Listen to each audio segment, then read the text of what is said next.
Hello, Mario. Hey, what's all this? This is my hobby. Wow, I cool. love comic books, whether they're new or old, guys, and something really exciting happened in the world of comic book art last week. A record-breaking, a single page of original artworks sold for a record-breaking $3.3 million, and that was from Marvel's Secret War Comics, issue 8, page 25. Okay, repeat that. Single page, Let me show you. 3.3 million. Right there. Yes, show me the okay? page. This is done by Mike Zeek back in 1984. That page. Yeah. Black and white. You want to know? That's the What way is they this? grade it. They draw it, they ink it, they add the color later.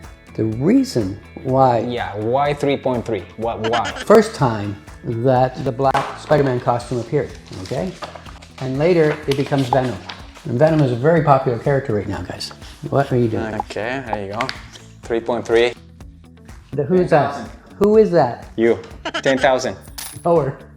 It's black and white. I know it is. Yeah. Well, keep practicing and you get better. That's what I say. Really, like, you buy that piece and then what happens? Like, you put it on the wall? No, something that valuable, I'm sure I would lock up. The exciting thing for me about this is that it's just pushing the value of original artwork up for comic book industry. Let's move on to the next topic about Ready? increasing value in the gaming industry. As you might have heard, Microsoft acquired Blizzard Activision. You know Microsoft? Yeah, the computer. Yeah, our friend Bill Gates. Bill, I call him Bill. I call him Mr. Gates. There you go. So Microsoft, they have Xbox, Yep. right? And they have all these franchises, a lot of users, very, very profitable. And now they teamed up with, or they acquired, I would say, Blizzard Activision. Now, you used to play Activision games. No. It's a lot of years, like I'm 20, not 30 a gamer, years in sorry, the guys. Atari. Gamer attitude, there you go. So Blizzard also has big franchises, right? They have a lot of users, like millions of users, revenue like 8 billion. So the acquisition, it is for 70 billion. That's massive. Yeah, it's like 69.4. You can round it at 70, that's okay. So what does this mean? Like when you see an acquisition like that, it really shakes and brings value now to all the gaming studios, right? To the industry itself. Well, especially the Blizzard. You're also going to see a bit of competition because if you have, let's say, Microsoft that is opening now a new studio in your city with this money and with this acquisition, would you go and work for them? Definitely. They were already a very important gaming company, and now that they're so powerful, right? Exactly, yeah. Part of their reputation now is. Yeah, listen, you wanna get that name on your resume, right? It's a big name, and like as soon as you have a franchise or a AAA game on your resume, like that's gonna be easier for you to get more jobs in the future. Yeah, it's going to open a lot of doors. So a bit of competition right there, but great news. All right, so one of my favorite comic book artists, he paints and draws comics. This is an example of Alex Ross art. One of his This covers. one, you mean? That's not Alex Alex. Ross? That's not This is Alex. Mario Pochet. Here we go. Art. 5,000. It's been announced that not only is he going to draw and paint this graphic novel with the characters of the Fantastic Four, he's also going to be writing it for the first time. Okay? And it's going to be called Full Circle. Here's another example of it. Okay, so hold on. So Alex Ross, he's an artist, but he's also a writer? No, he didn't write the comics in the past. He just drew them. Well, not just. Right, yeah. Like that image right there, is that a new image? Because This that is is. from the 60s. No, this is a pitch for this graphic novel. Pre-production preliminary artwork. Right? That's awesome. It's based on the designs of the Fantastic Four from the 60s when it was Jack Kirby drawing it and Sal Buscema doing the inking. You know, it's pretty exciting news. It's going to have a release date of August 2nd, 2020. Okay, show me a close-up on this one. Like, where do you have images from this guy, Alex Ross? This is a cover. All of these ones right here are Alex Ross covers. I mean, he's great at doing Come on. realistic. Alex Ross, which one? Keep practicing. 2000. That's my opinion. Okay, back to me. So let's go to the CES. That's the Consumer Electronics Show that happened in Vegas a few weeks ago. And now they have this category for robots. Wow. Yeah, that's amazing. And I gotta tell you, like 20 years ago when I came to Vancouver for the first time, I went to the university here and I saw how they had this R&D department, and they were playing with like robots back in those days. And I thought to myself, you know, one day, instead of animating for the screen, Yep. you could be animating one of these guys. Creating a Right? performance. Also as concept artists like modelers, VFX, all that goes into this. So 20 years later, which is last week, then you go to the CES and this UK-based company, they have this robot called Amica. Sounds like an amigo, right? And now they have pretty like full-on, Facial? big size, like 6 feet robots. Facial is amazing. The skin is so incredible. And even though you can see just the gray and the actual armature, Right? like it's a thinking, living being. It's just crazy. Eye blinks. Emotions, it looks at you, talks with you. Yeah, when you are there, like you actually see. Reacts to you. Everything. Yeah, pretty amazing. So I think this industry and our industry, which is the entertainment industry, at some point they will merge. I think we saw that at SIGGRAPH the last time we were there. There was a guy doing software where it tracked your eyes. Exactly, yeah.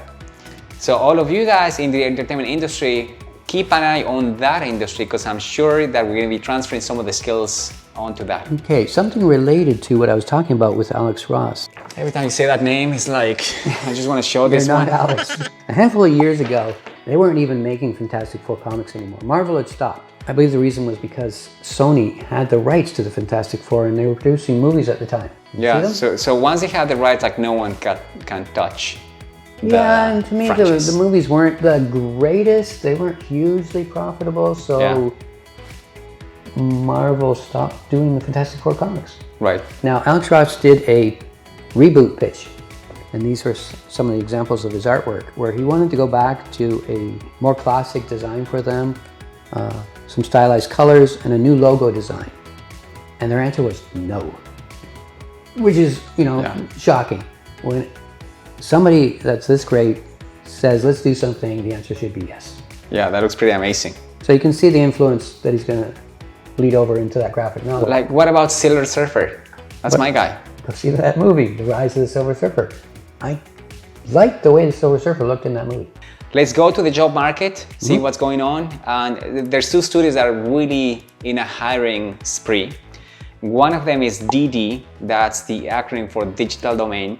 This is a studio from James Cameron. So James Cameron, he's the one that made Terminator 2, Titanic, the blue guys, Avatar, there you go. So now the studio DD, they have multiple locations, but you can see on LinkedIn, they're very much advertising a lot of positions.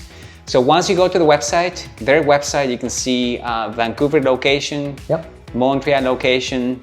And what's interesting is that if you see the roles they're hiring for, it's not only for artists and technical people, but they have, managers, coordinators, like all that stuff. There you go. So go to that website. Also, the other studio that is hiring a lot of people now would be Epic Games. Now, Epic Games is kind of like an unknown studio. It's huge, right? But many people don't know it, but they know it because of the game called Fortnite. Like, do you play Fortnite? I know about it. Those are some great designs. What skin do you use? I use the Mandalorian. That's me on the helmet. There you go.